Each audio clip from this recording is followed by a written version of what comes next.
రాష్ట్ర వ్యాప్తంగా జరిగిన ఎన్నికల సరళిని ఒకసారి గమనిస్తే, ఎన్నికలు అయిపోయిన తర్వాత జరిగిన సంఘటనలు గమనిస్తే, వ్యవస్థలను మేనేజ్ చేసే చంద్రబాబు నాయుడు గారు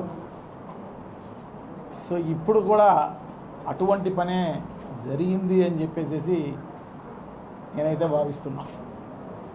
వ్యవస్థలను మేనేజ్ చేసే కార్యక్రమం. సో తప్పకుండా ఈవీఎంస్ను ట్యాంపరింగ్ జరిగిన కార్యక్రమం నా నియోజకవర్గంలోనే కాదు, త్రూఅవుట్ రాష్ట్రంలో అన్ని నియోజకవర్గాల్లో ఎంపిక చేసుకున్న బూతులను ట్యాంపరింగ్ చేసిన పరిస్థితి కనపడుతుందన్నమాట. సో తప్పకుండా మేమందరం కూడా డెఫినెట్గా దీని గురించి ఆలోచన చేయాల్సిన అవసరం తప్పకుండా ఉంది. సో దీనిపైన కోర్టుకు కూడా వెళ్ళే కార్యక్రమం తప్పకుండా చేస్తాం. సో డెఫినెట్గా ఇది జరుగుతుందని చెప్పేసి నేనైతే భావిస్తా. కోర్టులో ఉన్న మాకు న్యాయం జరుగుతుందేమో అని చెప్పేసి ఆశిస్తాం. మా ముఖ్యమంత్రి గారు జగన్మోహన్ రెడ్డి గారు ఆయన ముఖ్యమంత్రిగా ఉన్న టైంలో సో అనేక రకాలైన సంక్షేమ కార్యక్రమాలు, ఆ సంక్షేమ కార్యక్రమాలన్నీ కూడా ఏదైతే మేనిఫెస్టోలో చెప్పడం జరిగిందో అన్నీ కూడా నెరవేర్చిన ఘనత శ్రీ జగన్మోహన్ రెడ్డి గారిది. సో తప్పకుండా ఎవరికి కూడా తెలుగుదేశం పార్టీకి కూడా నష్టం జరగకోకుండా పార్టీలకు అతీతంగా, కులాలకు అతీతంగా, మతాలకు అతీతంగా, వర్గాలకు అతీతంగా అన్ని రకాలైన సంక్షేమ కార్యక్రమాలు చేయడం జరిగింది. సో ఈ రకంగా రిజల్ట్ చూస్తే నిజంగా కూడా జగన్మోహన్ రెడ్డి గారు ఏమి చేయలేదేమో, అందుకోసమే ఇంత 12 సీట్లకు దిగజార్చిన పరిస్థితి ఉంది అని చెప్పేసి అనుకునే పరిస్థితి ఉంటుందన్నమాట. సో అటువంటి పరిస్థితి ఏం లేదు. సో అందరికీ న్యాయం చేసిన ప్రభుత్వము వైఎస్ఆర్ కాంగ్రెస్ పార్టీ, జగన్మోహన్ రెడ్డి గారు. సో డెఫినెట్గా ఈ రిజల్ట్ కాదు, రావాల్సిన రిజల్ట్ ఇది కాదు. అందరికీ నమస్కారం. ముందుగా రాష్ట్రంలో తెలుగుదేశం పార్టీకి ఇంత ఘన విజయాన్ని అందించిన రాష్ట్ర ప్రజలందరికీ, అలాగే కమలాపురం నియోజకవర్గంలో మమ్మల్ని కూడా పెద్ద ఎత్తు మెజార్టీతో గెలిపించిన కమలాపురం ప్రజలందరికీ ప్రతి ఒక్కరికి పేరు పేరున ధన్యవాదాలు తెలియజేస్తా ఉన్నా. ఈ మార్పు ఇచ్చింది ప్రజలు.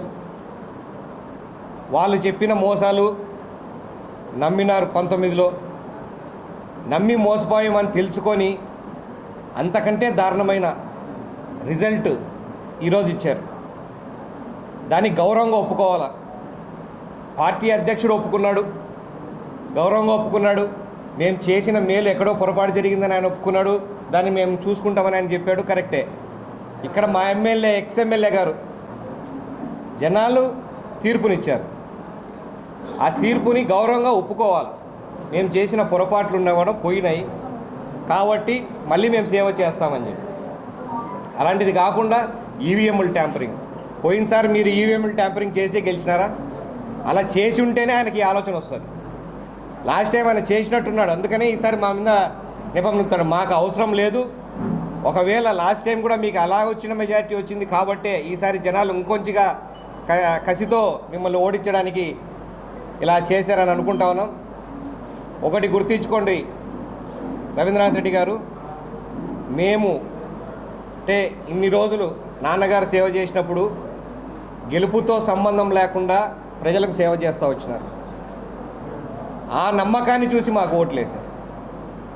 పార్టీ మీద నమ్మకంతో ఓట్లేశారు. ఇంకా నువ్వు ఈ మాటలు గౌరవంగా చెప్పడం ఆపుకుంటే నీకు గౌరవం దక్కుతుంది.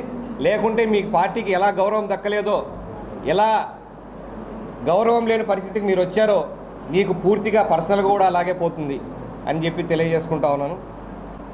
ఇప్పటికైనా మించిపోయింది ఏం లేదు. నువ్వు ఒప్పుకో, నువ్వు కలిసి పనిచేస్తానంటే మేము కలిసి ప్రజలు సేవ చేయడానికి తప్పకుండా ముందుంటాం. మీరు ఇలాగే తప్పుడు మాటలు, తప్పుడు ప్రచారాలు చేసుకుంటే మేము ఇట్లనే ఉంటామనంటే మీ విజ్ఞతకే వదిలేస్తున్నాం. జనాలు మళ్ళా 5 ఏళ్లకు ఓట్లు వస్తాయి. ఆ రోజుటికి మేమెంత సేవ చేసాం, మీరేం చేస్తారని చూసుకోండి. తప్పకుండా అవినీతి ఎక్కడెక్కడ ఉందో తీస్తాం, అభివృద్ధి ఎంత చేశారో కూడా చూస్తాం. అభివృద్ధి నోటి మాటలతో చెప్పేది కదా, కనిపించాలి కదా. అక్కడ ఫలాంది చేసాం, డెవలప్మెంట్ లైవ్లో కనిపించాలి కదా. ఇప్పుడు వాళ్ళ ఇంట్లో డెవలప్మెంట్ అయితే బయటికి కనిపించదు, పబ్లిక్ కనిపిస్తుంది కదా. పబ్లిక్ ఏమేమి చేశారో చూస్తాము, పబ్లిక్ ఎంత డెవలప్ చేశారో చూస్తాము, దాంట్లో ఎంత అవినీతి జరిగిందో ప్రతి ఒక్కటి బయటికి తీస్తాము. అవినీతి ఒక డెవలప్మెంట్లోనే కాదు, అడుగడుగున అవినీతి జరిగింది. భూములు, గవర్నమెంట్ భూములు, ప్రభుత్వ భూములు అన్నీ దోచుకున్నారు, ప్రతి ఒక్కటి బయటికి తీస్తాం. అన్నీ ప్రిపేర్ అయి ఉన్నాయి లిస్టులు. ప్రజలు చాలామంది కంప్లైంట్ చేసినారు, వాళ్ళ ఇన్ని లిస్టు కూడా బయటికి తీసి ప్రతి ఒక్కటి కూడా బయట పెడతామని చెప్పి తెలియజేసుకుంటున్నాం. దాని మీద ప్రత్యేక దృష్టి సారిస్తామని కూడా తెలియజేస్తున్నాం.